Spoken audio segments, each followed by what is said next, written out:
Greetings, YouTube. Furious Tomato here.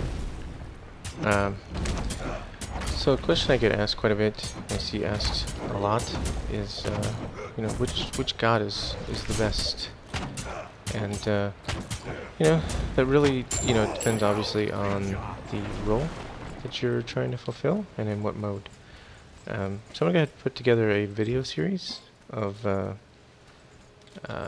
for each role based on conquest, and I hope that you enjoy it. So, anyhow, without further ado, here is my countdown for junglers.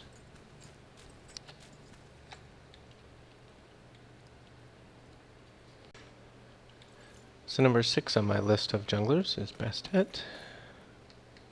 Her kit is when she uses an ability, it applies a wound to the target, lasts for 3 seconds, and applies 15% additional damage as a bonus on your next ability used. Her number 1s are Pounce. She gets to jump to a target, and then she has 4 seconds where she can jump back. So you can see, so where I'm at, you can see that little flashing yellow paw, and then that gold thing right there. So once the flashing paw stops kind of pulsing or whatever, you can no longer jump back. That's how you know you're screwed. Her number 2 is a cone. Applies a bleed as well as doing damage. Okay. Her number 3 is Declaw. While it shows in a line, it does actually hit for a small area around whatever it is you hit. So it is also an area of effect, although smaller than what her bleed is. So her 3 also applies a 30% slow for 2 seconds to the targets that are hit. Her ultimate is called Cat Call. Summons 3 cats. They're going to go after whatever's bleeding, so they also slow every time that they hit, and they're up for 10 seconds. Cats are super annoying. So to take full advantage of Basset's passive, you want to jump in, apply the wound, use the 3, then the 2, then your ultimate. So, and if you do that quicker, like I was going kind of slow just to, so I could narrate what I was doing, but you do have plenty of time to do all of that and then still jump back within that 4-second window. Now the reason you go in that order is because the damage from her Declaw is significantly higher than her Razor Whip. So you want to take it, like I said, take advantage of that 15% additional damage with the Declaw, because that's you're going to get the most bang for your buck there. And then put the bleed on, then sick your cats on them. She's on my list. Not so much. I mean, she doesn't really have much utility for the team, but I guess it's arguable that she's probably like the strongest ganker, simply because of the mobility, surprise attacks. She's kind of it'd be a thing between her and Loki as far as who's the best ganker. But you can see there, you can do that from the jungle out into the lane, especially on the solo lane, and just usually tear somebody up with your combination, and then hit the button again, and you're back to farming. So very strong, just a lot of mobility, and super strong ganker. So her items that I use, for the most part, I mean, it's always going to be situational.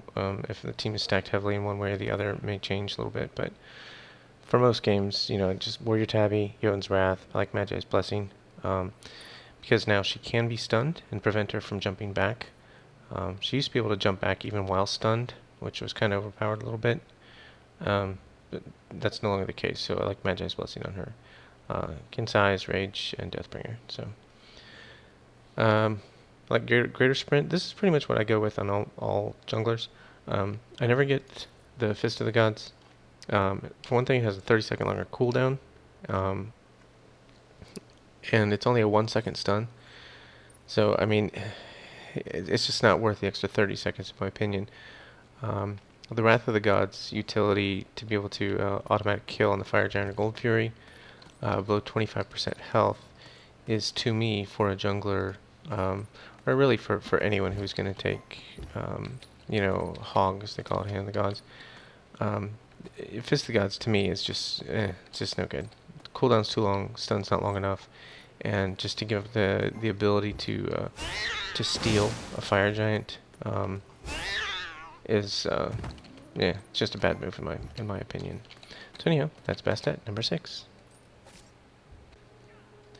So number 5 on my list of junglers is Serket.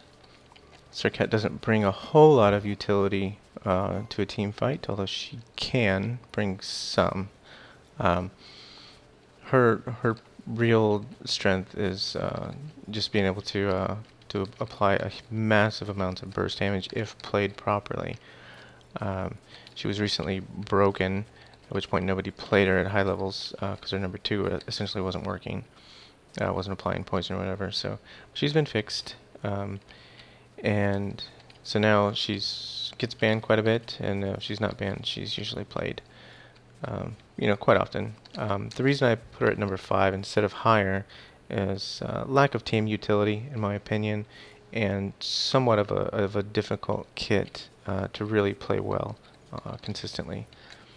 So, speaking of her kit, her passive, basic attacks apply Catalyst, which consumes her lingering poisons. If the target is affected by 2 or 3 different lingering poisons, they take additional damage. Sounds rather, you know, blah, but it's not. Okay, so each of her abilities, with the exception of Ambush, applies a different poison to her enemy. If you have all 3 poisons on, well, even 2 would take 10% of the maximum health as physical. 3 poisons takes 20% of the target's maximum health as physical damage. Now, if you're playing against like a, you know, if you're attacking like a bruiser or something like that, you know, say like Hercules, for instance, maybe off and gain, you know, 3,000 HP. This one, just with their passive right there, that one hit will have 600 bonus damage to it, which is absolutely huge.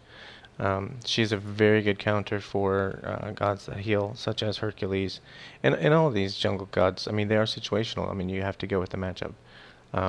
Serket is a great pick if you have kind of a heavy healing team. You know, if you got like a Herc or, you know, a Chalk or something like that, you know, she's a great pick.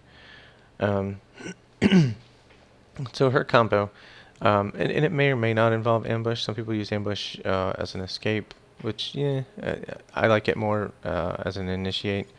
It does have a very good damage component to it. So, and then if you have cooldown reduction, and then the order that you use her stuff in, you know, you're going to have Deathbane back up pretty quickly after you engage. So anyhow, like I said, I like to go with her, starting with her 3, which you basically you become stealth. You can't move, but you can stay there for as long as you need to. And then, so you would jump in with her 3 just by left-clicking wherever on the map within range. You'll jump there, do this damage as long as they're in that radius. At that point, you would apply Cobra's Kiss, which does some damage, and it induces madness, so it causes the player to lose control of their character. They either kind of walk towards you, or they go attack one of their allies, you know, whatever. And then you use Deathbane, which is kind of an adjustable dash. You can make it a long dash, or you can make it a very short, you know, close to you dash, and then so in the long mode, it's more of like a wave clear type thing. In the short mode, it's you can hit the same target 3 times with that and do that damage. So, and it also reduces physical protections. So anyhow, her combo. So you're gonna use, you know, whether you come in or out of ambush or not, that's completely up to you. You're gonna Cobra's Kiss, then Deathbane, and then the ult. Okay, so at that point you have 3 different poisons on them, and then you're gonna auto attack. You need to be, you know, aware of, and, you know, of not auto attacking until you stack up those poisons. You know, to get the biggest bang for the buck out of the passive. Between that, the healing reduction, the dot that comes from her ult, I mean, it's just, there's just so much burst damage there. She can really, you know, affect a team fight by taking out like a bruiser or something like that very quickly. So like I said, 3, 2, 1, 4. So 3, 2, You see here, you get close. You can do it far. Let's do it far. And then her ult. And then... So I did that very, very slowly. So the bonus from her passive was only like 289. Because at that point she only had 2 poisons on her.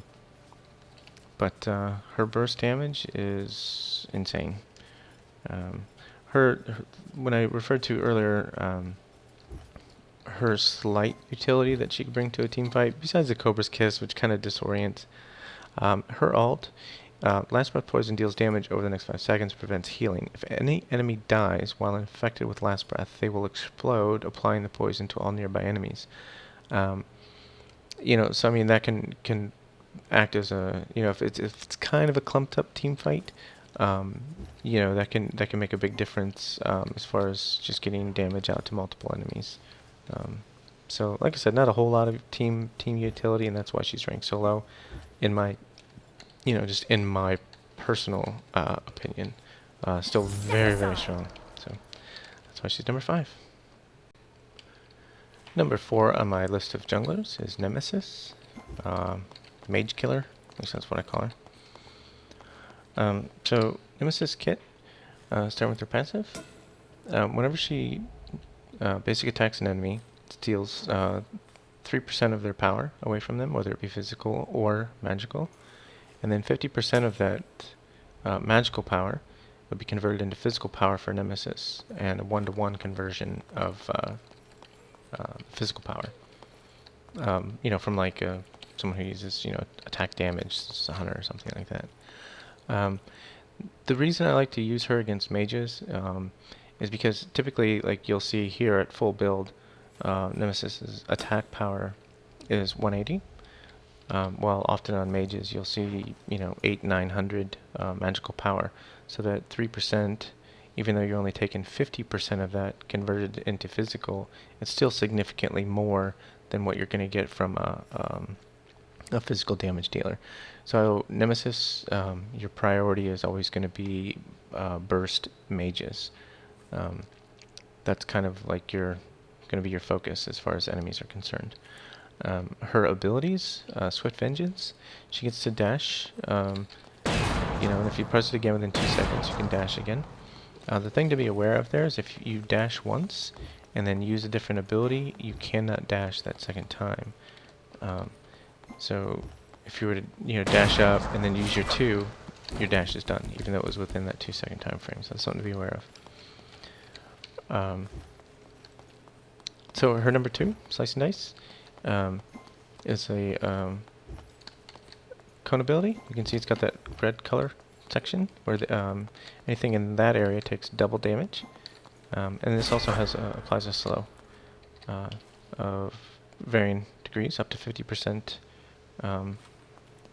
for 2 seconds, at max level.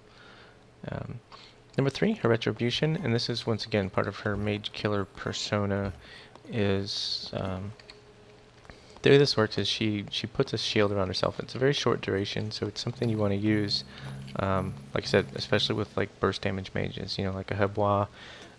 You got to kind of time it, to where you see they're going to ult, or an Ao Kuang ult, or or Kokokon, excuse me. Something like that is when you want to pop this. The way it works is she gets a shield that will absorb 500 of damage. And some of these big ults, like from Vulcan and, these other gods, they're going to deal, anywhere between, 900 to 1500 damage, depending on, how well they built or whatever. So anyhow, it's going to reflect 50% of that damage back, and it's going to absorb 500. Most mages are pretty squishy, so that 50% of the damage going back to them, say if they, hit you with 1,000, you're going to take 500 initially, right? You're going to deal 500 to them, and then you're going to get healed for 50% of the damage that you took. So you're only going to net 250 damage while doing 500 damage to the enemy. So against a mage, it's awesome. It's so good. Her ultimate, Divine Judgment, is great for shutting down kind of like the effectiveness of the support. if they're like a tank, or if they have like a bruiser type support or something like that. And this steals a portion of the protections, and significant portion, like 50% at max level. So I mean, you've got a god that's got 250 in both physical and magical, for instance, say it's a full tank build or something like that. They're going to drop down to 125 for 5 seconds. They're also going to take 50% of their current HP in damage. So if I mean, you could take a 3000 HP support with all these protections, knock them down to 1500 and cut their protections in half, and you can take out a support very, very quickly. And then you also get the 25% move speed buff, which lasts for 8 seconds. As far as like your protections that you receive. Very, very strong, very good in a team fight, because you can essentially, like I said, shut down the effectiveness of their support. And as far as her items go, same items here. Greater Sprint, Wrath of the Gods. Warrior Tabby, Jotun's Wrath. I like Magi's Blessing on Nemesis to avoid the snares. So you can use her one to escape. Because her one does not, if you're stunned, you're stunned. So this will absorb that and help you escape. King Size, because you need some attack speed to take better advantage of your passive and steal those stacks of additional power as quickly as possible. And then Rage and Deathbringer just for more damage. So because of her mobility, her effectiveness in kind of shutting down the effectiveness of in the support role, and just her ability to just devastate, like burst damage mages, is why I have Nemesis at number 4. Number 3 on my list of junglers is Thor. Thor's number 3 primarily because of his mobility and his utility. So starting with his kit, Thor gains physical power for each enemy god within 30 units of him. It's not a bad passive. It's not real strong, but it's not horrible either. He likes to kind of be in a crowd, get up to 45 additional physical power, so that's not bad. His number 1, Molinar's Attunement. He throws his hammer, and it has some utility there, as well as providing an escape for him, simply because you can throw this through a wall and use that as an escape. One thing a lot of people don't realize when they're playing Thor is when you throw his hammer, it does damage there and then damage on the way back, so it's actually a very, very good clear. But when you do it with minions on the return trip, it does half damage, half of its normal damage, which is actually quite good. Plenty to clear minions.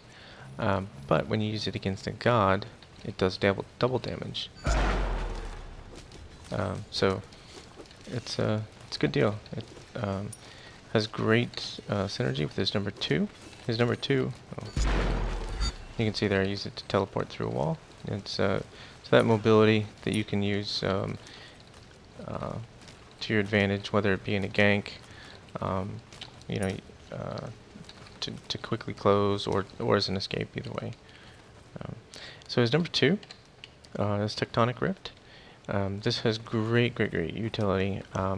When you use this on a player, if it lands basically on them, they take a stun. Otherwise, it acts as essentially like an impenetrable barrier.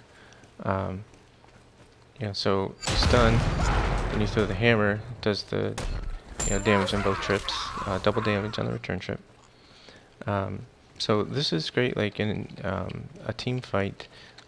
It's a great counter for Hebois. Thor, if you're playing against a Hebois and you're going to pick a jungler, and I'm talking like league play here, where you can kind of know who you're going up against.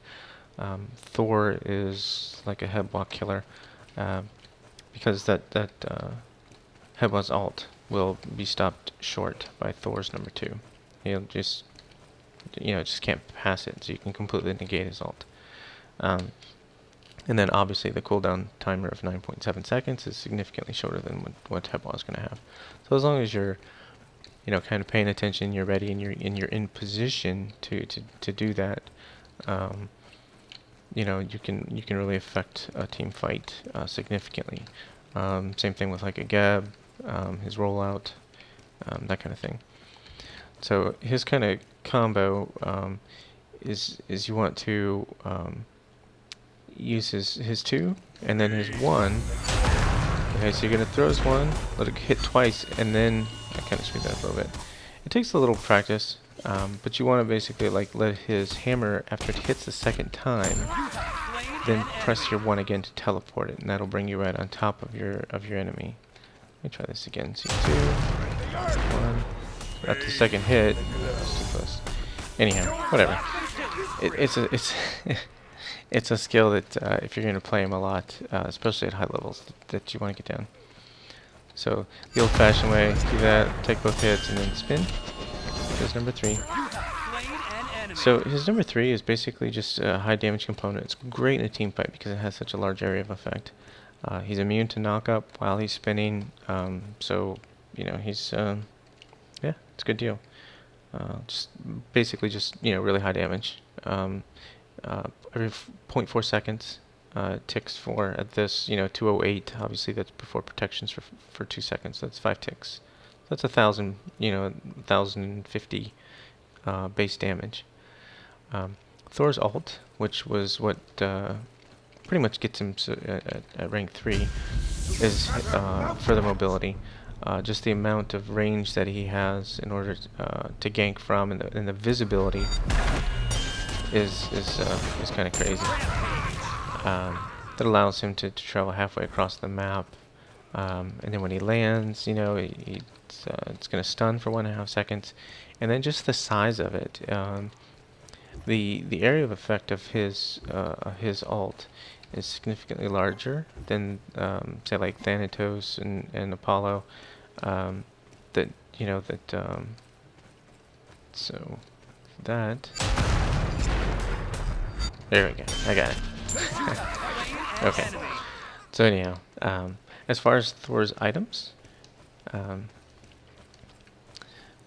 as usual, Greater Sprint, Wrath of the Gods, Warrior Tabby, and you notice these builds are going to be pretty much all the same for the most part. I have kind of like one item. It's either going to be Shifter Shield or Magi's Blessing for the most part, because it's either somebody who doesn't have a very good escape and needs that CC immunity, or they, you know, have the survivability, or depending on, you know, their natural scaling as far as protections and health and that kind of thing. So yeah, I like Shifter Shield on him, simply because of his passive. You know, you're gonna end up in crowds quite a bit. He's melee, you know, whatever, as are all assassins. But he, you know, is like, for instance, Nemesis. You know, she can kind of poke from outside of like true melee range, where Thor doesn't have that, you know, that poke like she does. Kinsize and Rage and Deathbringer. So that's Thor, and he's my number 3 pick of junglers. So number 2 on my list of junglers is Mercury. So Mercury, let's start with his kit. His passive is that for every 1 foot traveled, Mercury gains 0.1 physical power bonus on his next basic attack. So anyhow, he also gains physical power equal to 25% of movement speed from items or abilities. So whenever you're playing Mercury, always move. Just, you know, even if you're just attacking something, even while you're attacking, it doesn't, you know, just kind of just constantly moving, dodge back and forth, weave around, whatever. Never stand still on Mercury. He doesn't like it. He's too excited. So back to his abilities. His number 1 is Made You Look, and what this ability does is he flashes to a location. You can see the area of effect there, and then flashes back. It's instant. You cannot, you know, there's nothing you can do to him. It's just a poke, and this really helps with clear. Nice thing about his Made You Look is it obviously can crit, and it also applies on hit effects that basic attacks would apply, such as lifesteal. So great ability. Oops, wrong button. His number 2 is essentially a steroid, and this gives him a movement speed buff and an attack speed buff. So you can see my movement speed 475, attack speed 1.82. I'll pop this. It's somewhat capped. And so the items that you get, you need to be pretty careful. You don't really want to go above like 1.8-ish, like about where I'm at. Or you're kind of wasting it, because his number 2 is a very, very short cooldown, relatively speaking. Because it lasts for 5 seconds. Cooldown is essentially 12 seconds. Yeah, don't go overboard on the attack speed items with Mercury. His number 3 is a special delivery, and what this does is you dash in a line, and you'll spin somebody around, and you turn the cameras if you were going to run that way, and you'll throw them that direction. So you can throw somebody back in the tower. You can throw them into the kind of a crowd for somebody to ult. Cooldown's pretty short, so just like that, come up, and throw them in the direction you want. His ultimate, you can see that thing charging up. That's just going to show you how far he can go. Any kind of object in his way is going to stop him. Cannot run through objects. So if you're playing against a Mercury and you're low, hide behind an object when you're going to go back. So anyhow, what his ult does basically is just the insane mobility for a very, very long range. And you can see the disorient, and yeah. And there's no limitation. It doesn't just affect one god or whatever. Anything that you pass through is going to take that damage and the disorient. The damage is pretty high. You can see 756. Obviously, I'll get, this is all base damage. So all the gods are going to have protections that are going to mitigate some of that damage. But so as far as items, what I like on Mercury. The usual, Greater Sprint, Wrath of the Gods, Warrior Tabby. I like Hydra's Lament on him a lot. This gives you some bonus physical power, equal to 50% of your physical power after using an ability. Now, you see, like with Mercury, everything is, kind of like you use an ability to close or to engage or whatever, and then he's currently got 256 physical power. So the bonus from that is roughly 127, something like that. So there's 127, and then with the crit items, and then with Deathbringer increasing your crit damage, then that 127 can turn into a very large number very quickly. King size. This is important on Mercury. I don't like the fact that they raised the price, but because of his Made You Look, applying that 5% to the target's maximum health, makes him very, very annoying in team fights, and this kind of makes him a tank killer when coupled with his number 2, and then just Rage and Deathbringer for damage and crit. And so Mercury's number 2 because of his extreme mobility, his CC of his number 3, his poke, and then just how quickly he is able to clear camps and just close the distance. I mean, if he can just get around out of the pool and be at whatever tower down mid lane, just that fast.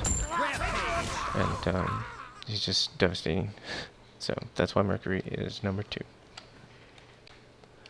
So number 1 on my list of junglers is Mr. Hunbats. Excuse me. So Hunbats' kit. Using ability gives Hunbats next basic attack within the next 3 seconds, increase critical strike chance 30%. So that's huge. Pretty much guarantees a crit with almost every attack late game. So anyhow, his number 1 is a jump. You can use it as an escape or an engage. whichever, and it does a slow, 50% even at level 1. So this is, use it for the utility. The slow is constant. Unlike most gods, that slow starts at like 20, then goes 30, 40, 50, whatever. He gets 50% right from the get. So that's really, really important. So his number 2, Overhand Smash, is what you're going to generally prioritize with Hunbats. Does a lot of damage and a cone in front of him. Cone. And then, oops, wrong button. His 3, the Sacred Monkey, it's kind of a, it's his poke, whatever. Get back to that ability in a second. And then his Fear No Evil, which is his ultimate, he summons a totem at his feet. And,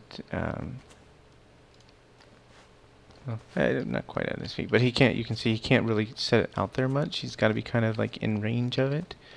So, kind of at his feet, whatever you want to call it. So anyhow, with his abilities, he has so much mobility. He has all the utility from this slow, which is great. A lot of damage. His number 3, the usage of that is kind of what good Hunbots players use versus not so good Hunbots players. That kind of makes the difference between them. What I mean is, stupid thing died. Okay, these guys just. Oh, and he's got like the best auto attack animation in the game, like bar none. It's awesome. Let's go to a different camp. They annoy me. Okay, can I jump up? Okay, not where I want to go. I need multiples. Oh my god. Okay. So the thing about his 3 that gets underutilized, and like I said, kind of makes marks the difference between good Hunbots players and not so good Hunbots players, is with his number 3, throw that out there, and you can see right there. You press it again, you can teleport to it, and you have it does 4 bounces. So like and the range on him is pretty good. So if you throw that into a team fight, from like whatever other side of a wall or something like that, and get that bouncing, you can teleport into that mess. Throw down your ult. You just have whatever you want. I mean, you can use that to essentially double your mobility from your jump. And then his ultimate has probably, I mean, out of any god, even some of the support, some of the guardians, whatever, where they're super CC heavy, they bring a lot to the team fight. Arguably, Hunbats has the best team fight ultimate in the game. G actually has a great team fight. Gab has a great team fight. I'm talking about ultimate specifically, but just the fact that he can come in and drop this, and the whole team loses, their ability to do anything except run around like an idiot. With any kind of coordination, I mean, at that point, you've got that time. Yeah, it's only a couple of seconds, but 2 seconds in Smite in a team fight is enough to take out their carry. It's enough to take out, whatever, a Hebois or any kind of like burst damage character that they happen to be playing. So he does huge amounts of damage. Got crazy mobility. You can. It's just he's got the escape. He's got the attack speed. He's got such a cool attack animation, and arguably the best team fight ult in the game. So as far as items, pretty standard. Weird Tabby, Yoden's Wrath. I like Shifter Shield on Hunbats. You can use as physical protections just because you are right there in the mix. And even if you're not initiating, you're generally going to take a hit or two, here and there. Kin Size, just to get that attack speed up. Obviously, somebody needs to be able to take out a support. And then Rage and Deathbringer. Of course, Greatest Sprint, Wrath of the Gods. And due to his ultra mobility, the insane amount of damage, the almost like guaranteed crit every hit, and an incredible team fight ultimate is why I have Hunbots in my number 1 jungler slot. So Like I said, don't be offended if your favorite god isn't in there. Like I said, there's a lot of things that, where it's more about the team fight, not so much, who's going to go in and just like absolutely destroy, this particular god. I mean, everything's got to be taken in context of the matchup and who you're countering and that kind of thing. But just overall, I think if he's not banned, Hunbats is an incredible choice for jungler for your team. Hey, thank you very much for watching. If you have any questions or comments or suggestions, please leave them below. And as always, I much appreciate it. Subscribe. Thanks again. Bye.